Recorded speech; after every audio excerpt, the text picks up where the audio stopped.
सम्पूर्णमा नमस्कार। आज हामीसँग हुनुहुन्छ मनोज सर। सर आज हामी डिआइजीबाट पनि नेपाल फेस्टिभल 2025 मा जुन पहिलोचोटि भइरहेको छ युएमा, यसमा हामीले भोलिन्टियर गरिरहेको छौँ। यसबारेमा हजुर पनि के भनिदिनु न।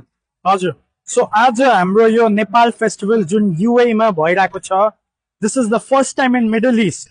अनि यहाँ क्राउड हेर्नुहोस् त कति धेरै मान्छे आएको छ।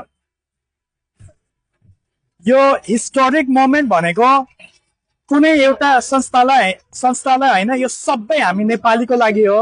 अनि आइ एम सो ह्याप्पी हाम्रो डिएनआइजी को तर्फबाट होइन हाम्रो भलिन्टियर्स टिम पनि पार्टिसिपेट गरेको छ। अनि आइ एम सो ह्याप्पी हामी दुबईमा बसेर होइन नेपालको रिच कल्चर ट्रेडिसन नेपालको heritage we are sharing to the world. So हामी डिएनआइजी को प्रोफेसनल माइन्डसेट पनि के हो, we need to help one another to uplift.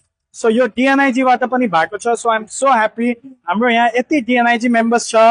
अनि यस्तै कार्यक्रम हामी फ्युचरमा अझ गरोस् अनि सबैको साथ पनि पाओस्। So I am so happy. म के भन्ने। Thank you so much. Thank you.